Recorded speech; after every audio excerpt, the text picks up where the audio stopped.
Novo cenário político no Amazonas. José Mello assume o governo e garante continuidade das ações. Omar Aziz segue para disputar vaga no Senado. E na edição do Bom Dia de hoje, você também vai ver. Deputado Cabo Maciel debate com moradores de São Paulo de Olivença sobre segurança e sistema prisional. E ainda, relatório final do processo investigativo da CPI da telefonia é votado na Assembleia. Começa agora o programa Bom Dia, hoje, terça-feira, dia 8 de abril de 2014.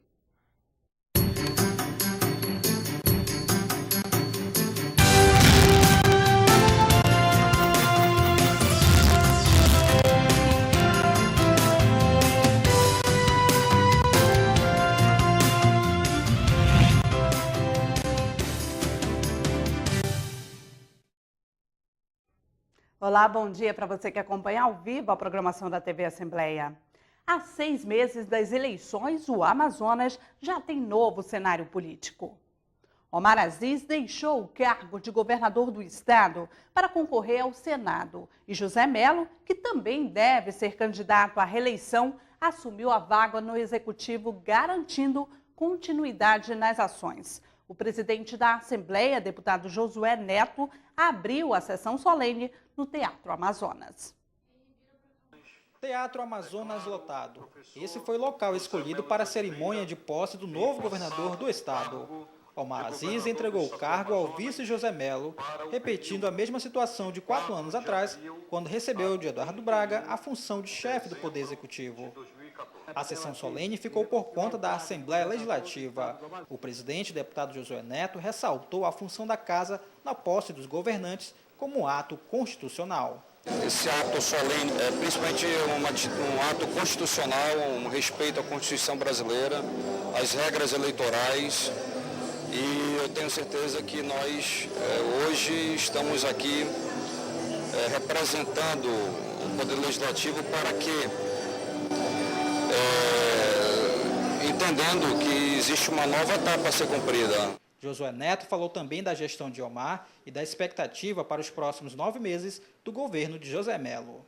Eu acho que o legado do Omar é esse, é um governador extremamente humano, um governador que se preocupa com os professores, com as crianças, com os jovens, com os idosos, e que a partir de agora a nova etapa vem aí pela frente o governador do estado, professor José Mello. O perfil do novo governador traz uma trajetória de ações na política e na educação. Economista e professor, Mello foi deputado estadual e federal por 2 vezes. Desde 2010 estava no cargo de vice-governador do Amazonas. Este governador chega ao cargo feliz, muito feliz, entusiasmado, cheio de gratidão e de planos. Mas, acima de tudo, chega para servir. Os parlamentares falaram do legado deixado por Omar Aziz, além da expectativa do novo governante. Eu entendo que essa forma humana, democrática e, acima de tudo, pensando no servidor público e nas pessoas, é o que eu entendo que é o grande legado do governador Omar Aziz. E seu vice, o professor José Mello, eu tenho certeza que estará fazendo a conclusão desse mandato de uma forma eficiente e participativa. O governo Omar Aziz, ele se estabilizou e se marcou. Ele está marcado pela questão da sensibilidade em cuidar do ser humano. O que todos nós agora esperamos é que ele possa dar seguimento a esta luta de conquistas para o Amazonas e para o povo do Amazonas. Torcer para que o Mello possa verdadeiramente dar continuidade a um governo tranquilo, sereno, muito próximo da população. Omar Aziz foi eleito melhor governador do Amazonas pela Confederação Nacional das Indústrias. Passou 3 anos e 3 meses na gestão do Poder Executivo do Estado. Em discurso, falou das obras realizadas no governo. Construímos obras gigantescas, como a Ponte do Rio Negro. A Arena da Amazônia foi totalmente feita do alicerce até o último detalhe durante esses 3 anos em que fui governador. Não deixei também de investir em projetos essenciais na área de educação, saúde e segurança, tanto na capital como no interior do estado. Depois da carta da renúncia do ex-governador, Mello recebeu a faixa de transição de cargo das mãos de Omar Aziz.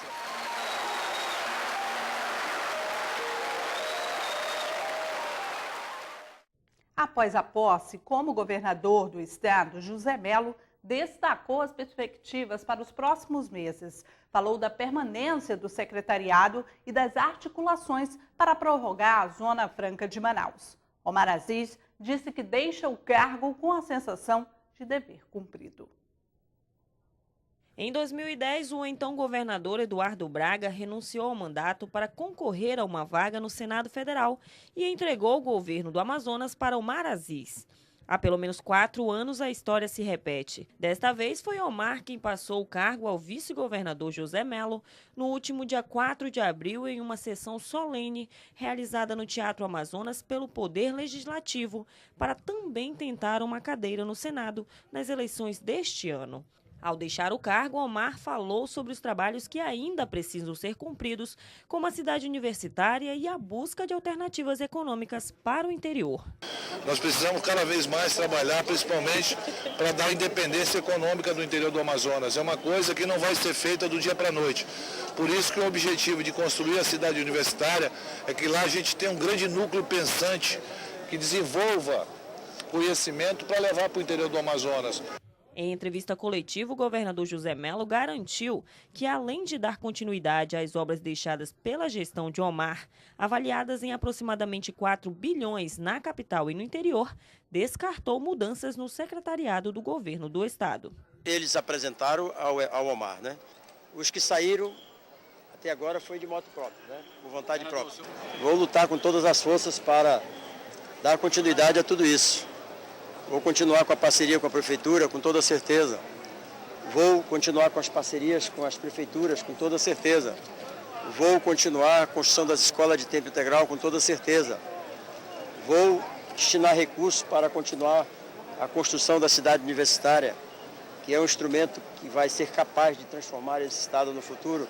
O governador também dará prosseguimento às articulações com o apoio da bancada federal do Amazonas e a classe empresarial pela aprovação da proposta de emenda à Constituição que prorroga o modelo de incentivo fiscal do estado por mais 50 anos. Essa é uma luta de todos nós, não é de um só. Nós temos que contar aí, como estamos contando, com a bancada do Amazonas, temos que com os empresários, com a Federação das Indústrias, com o prefeito de Manaus, que foi fundamental nessa primeira vitória. É assim que eu vou fazer, me arrimando num no outro, trazendo a bancada, conversando com a presidenta Dilma, estarei lá agora essa próxima semana, conversando com ela, juntos com toda certeza. Nós vamos ganhar no segundo turno e depois teremos que enfrentar mais 2 turnos no Senado da República. Mello garantiu ainda que irá tratar somente de trabalho e deverá passar pelo menos 90 dias sem falar de política. E a Comissão de Segurança Pública da ALEAM visitou na última semana os municípios de Tabatinga, Atalaia do Norte, Benjamin Constant e São Paulo de Olivença. A situação do sistema prisional e os problemas de segurança enfrentados foram debatidos junto à população. Em visita a 4 municípios localizados na região de fronteira do Brasil, a Comissão de Segurança Pública da Assembleia Legislativa quis ouvir dos moradores da região quais os principais desafios para a segurança pública na área.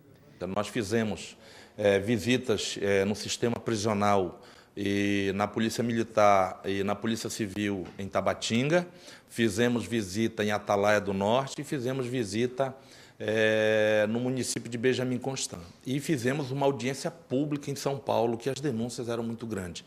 São Paulo de Olivença, nós tivemos lá a presença do Conselho Tutelar, eles apresentaram várias armas brancas, como corrente de motosserra, que é usada pelas galeras, corrente de motosserra, punhais. Esse material eu trouxe de São Paulo de Olivença para que eu apresente junto aos nossos relatórios. Segundo o presidente da comissão, o deputado Cabo Maciel, um dos principais problemas de São Paulo de Olivença é a falta de efetivo policial. São Paulo de Olivença tem 33 mil habitantes, 25 mil habitantes na sede, mas nós temos 4 policiais militares somente e um investigador que responde pela delegacia. Ou seja, nós temos 5 membros da segurança pública só ali dentro. Portanto, não tem como a Polícia Civil fazer o seu serviço de repressão e de investigação, ou seja, ter um plantão para fazer esse trabalho, e a Polícia Militar ela fica inoperante para fazer o seu trabalho de policiamento ostensivo preventivo. Um relatório será elaborado e encaminhado aos órgãos de segurança pública e ao governo do estado. A CPI da telefonia da Assembleia Legislativa do Amazonas votou na última sexta-feira o relatório final do processo investigativo.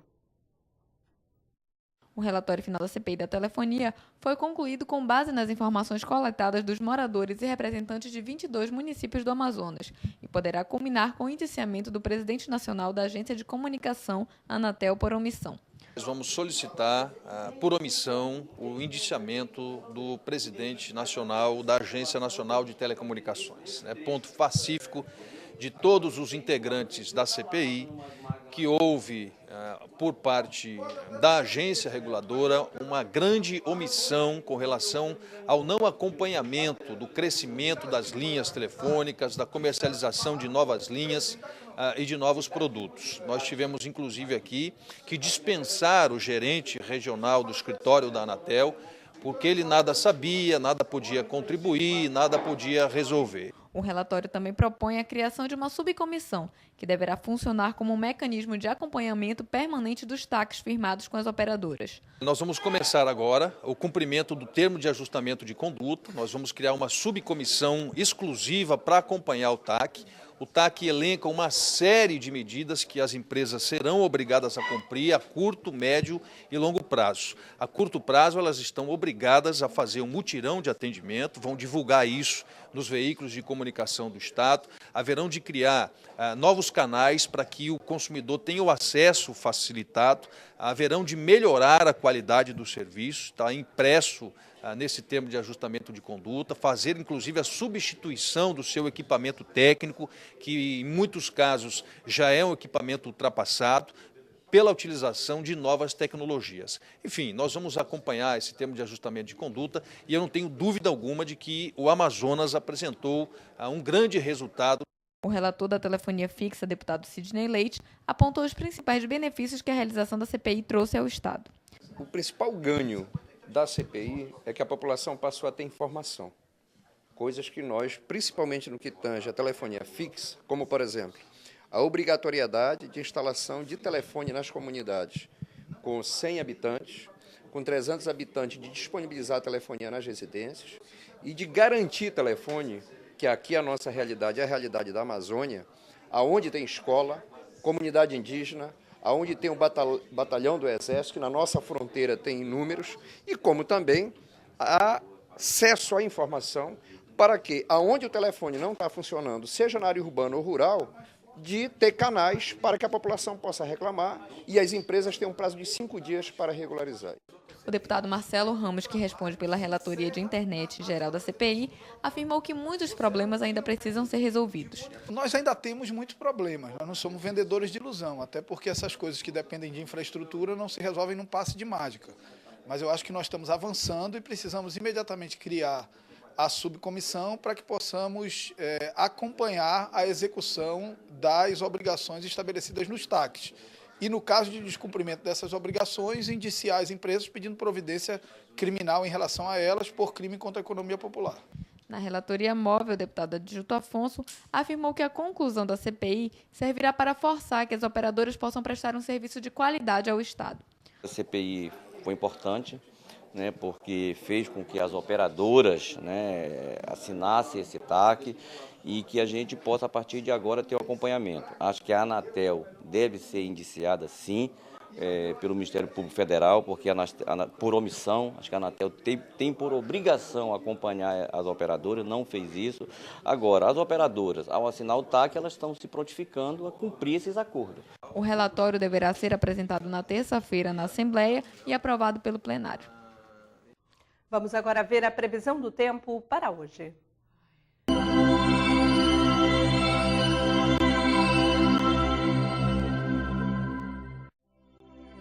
E a previsão do tempo para hoje em Manaus é de céu nublado, com poucas nuvens e chuva. A temperatura mínima será de 23 e a máxima de 26 graus. Para o município de Lábrea, a previsão é de céu nublado com chuva. A temperatura mínima será de 24 graus e a máxima de 29. Em Manacapuru, a previsão é de céu nublado com chuva. A temperatura mínima será de 23 e a máxima de 28 graus. E veja a seguir, deputado Marcelo Ramos pede agilidade na criação de uma lei que regulamente o transporte fluvial no Amazonas. Não saia daí, voltamos já.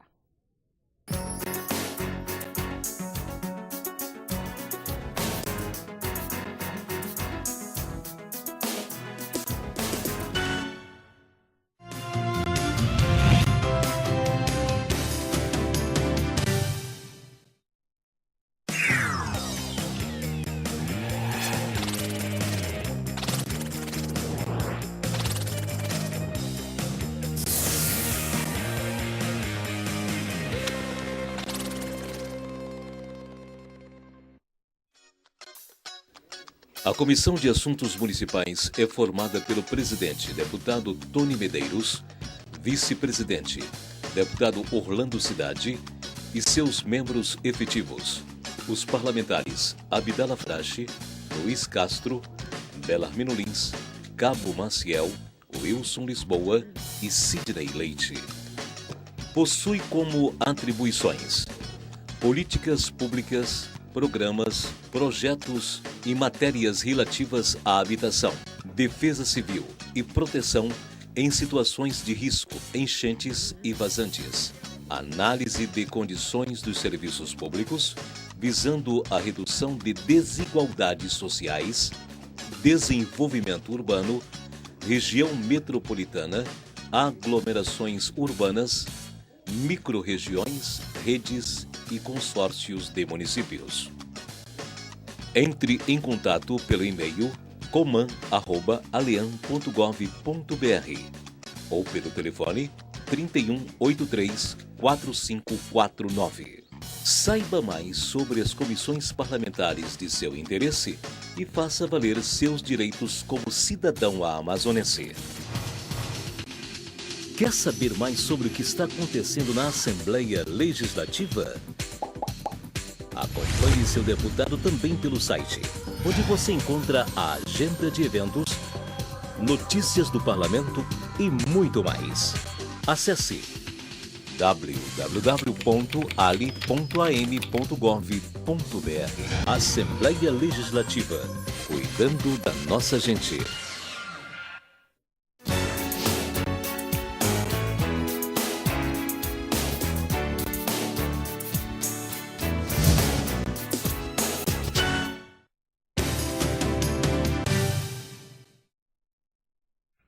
Estamos de volta com o programa Bom Dia. E agora você vai conferir o quadro Conecte-se. Nele você conhece sites, blogs e páginas da internet com informações de interesse público. Conecte-se na apresentação da repórter Suzane Heleno.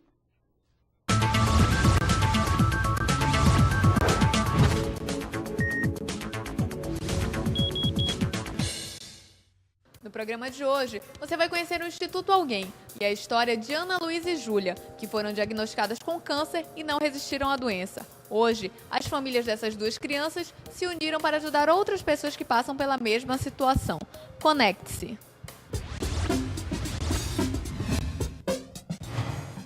Ana Luísa e Júlia foram duas crianças diagnosticadas precocemente com câncer, mas não resistiram à doença. Como forma de ajudar outras famílias que estivessem passando pelo mesmo problema, surgiu o Instituto Alguém, que significa Ana Luísa e Júlia em Missão. Clicando no link Ana Luísa e Júlia, você conhece a história das duas meninas e de como se deu o diagnóstico, tratamento da doença e a batalha das famílias contra o câncer. Em Missão, você conhece as atividades do Instituto Alguém, como suporte técnico, financeiro, emocional, assistência e auxílio ao ensino e pesquisa de combate ao câncer na região norte. No link Quem Somos, você acessa o organograma do Instituto, os valores pregados pelos fundadores, como o amor, atuação, ética e otimismo. Se você deseja participar e fazer doações, clique em Seja um doador. No link você encontra agência e conta para depósitos, ou se cadastra para ser sócio, contribuindo anualmente com R$200 ou sócio voluntário. Você pode conhecer um pouco mais do trabalho do Instituto clicando em Contato. Lá você acessa os números de telefone para contato, encontra o link para as redes sociais como Twitter, Facebook e Instagram. Ana Luísa e Júlia em missão contra o câncer infantil. Para acessar, digite alguém.org.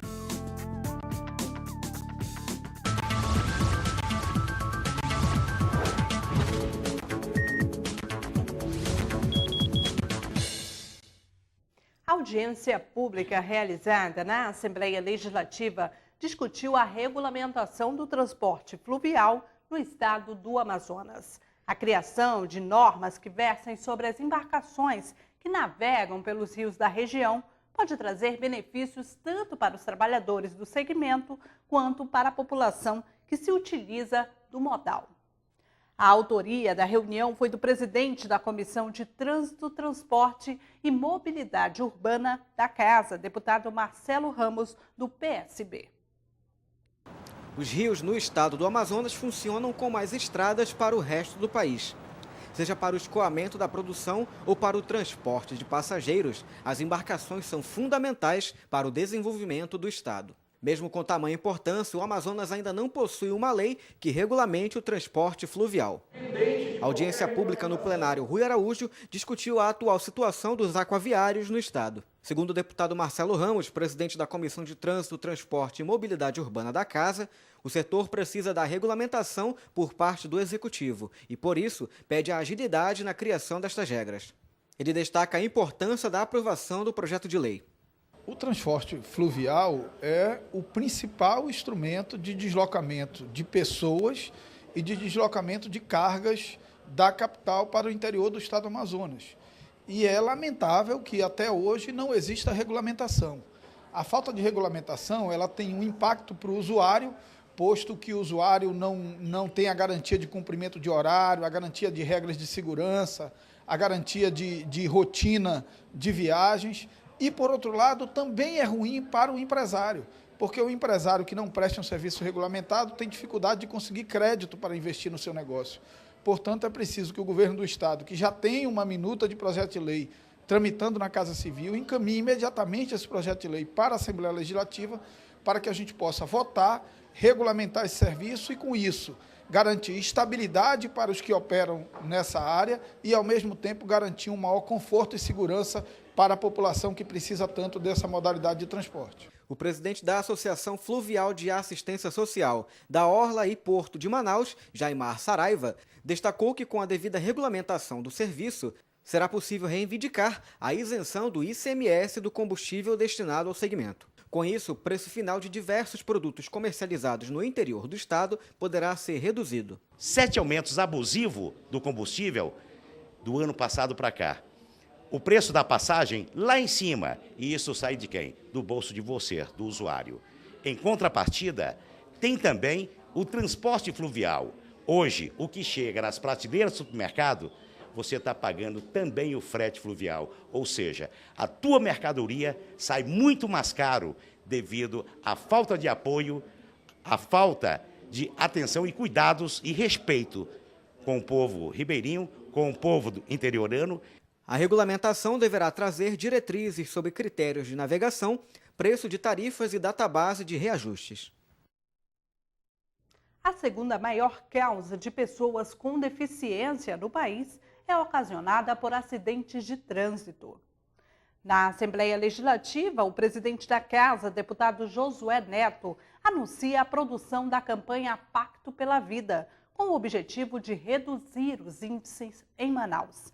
Mais informações com a repórter Pérola Paula.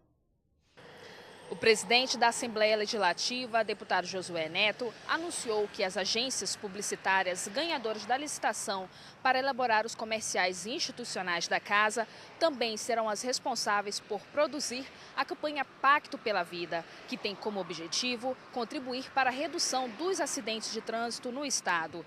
A ação surgiu na semana passada durante sessão de tempo, organizada com órgãos e instituições que atuam no sistema. E além das peças publicitárias para veículos eletrônicos e impressos, as mídias do Poder Legislativo também serão utilizadas para divulgar informações sobre educação no trânsito.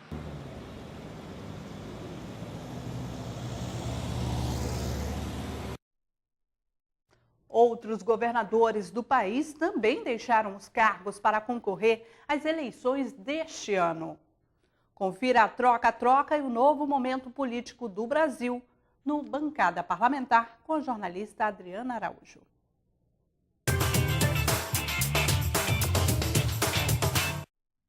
Olá, seja bem-vindo ao Bancada Parlamentar de hoje. 7 governadores renunciaram aos mandatos na última sexta-feira para concorrer a outros cargos nas eleições deste ano. O prazo para os governadores que pretendem disputar eleições deixem os mandatos terminou 6 meses antes do pleito. O mesmo prazo de desincompatibilização também vale para juízes, secretários estaduais, ministros, membros de tribunais de contas e dirigentes de estatais e órgãos públicos, conforme o calendário estabelecido pelo Tribunal Superior Eleitoral. No Rio de Janeiro, Sérgio Cabral, do PMDB, renunciou e quem assumiu o cargo foi Luiz Fernando Pezão, também do mesmo partido. Em Minas Gerais, Antônio Anastasia, do PSDB, saiu para Alberto Pinto Coelho, do PP, assumir. Aqui no Amazonas, Omar Aziz, do PSD, passou a gestão do Executivo Estadual para José Melo, do PROS. Wilson Martins, do PSB, renunciou ao governo do Piauí e quem ficou à frente do cargo foi José Filho, do PMDB. Em Roraima, quem saiu foi José de Anchieta Júnior, do PSDB, e Chico Rodrigues, do PSB, assumiu o cargo. Todos eles devem disputar uma vaga no Senado da República. No estado de Pernambuco, Eduardo Campos, do PSB, é pré-candidato à presidência da República. Quem assumiu foi João Lira Neto, do PSB. No estado de Tocantins, Siqueira Campos, do PSDB, e o vice João Oliveira, do DEM, renunciaram ao cargo. O presidente da Assembleia Legislativa, deputado Sandoval Cardoso, assumiu o governo. O primeiro vice-presidente da Câmara dos Deputados, André Vargas, do PT do Paraná, entrou nesta segunda-feira com um pedido de licença por 60 dias, sem remuneração, para tratar de interesses particulares, de 7 de abril a 5 de junho. O cargo de primeiro vice-presidente da Câmara ficará vago nesse período. As tarefas que lhe cabem podem ser designadas a qualquer membro da mesa diretora. Para compor o quórum da mesa, será chamado o primeiro suplente do colegiado, deputado Gonzaga Patriota, do PSB do Pernambuco. Uma reportagem do jornal Folha de São Paulo, publicada na semana passada, informa que Vargas usou um avião contratado pelo empresário Alberto Youssef para uma viagem a João Pessoa. Segundo o jornal, o empréstimo da aeronave foi discutido entre os dois por mensagem de texto no início de janeiro. O parlamentar explicou por nota que é amigo de Youssef e negou o envolvimento com os negócios do doleiro. Em discurso em plenário na última quarta-feira, Vargas voltou a negar envolvimento com o doleiro Alberto Youssef. A reportagem da revista Veja desta semana divulgou mensagens interceptadas pela Polícia Federal, em que Vargas teria prometido ajudar Youssef em contratos que o doleiro pretende fechar com o governo federal na área da saúde. Youssef está preso desde o dia 17 pela Operação Lava Jato, deflagrada pela Polícia Federal em 6 estados e no Distrito Federal. Mais de 20 pessoas foram presas suspeitas de participar do esquema de lavagem de dinheiro, que, segundo o Conselho de Controle de Atividades Financeiras, movimentou mais de 10 bilhões de reais.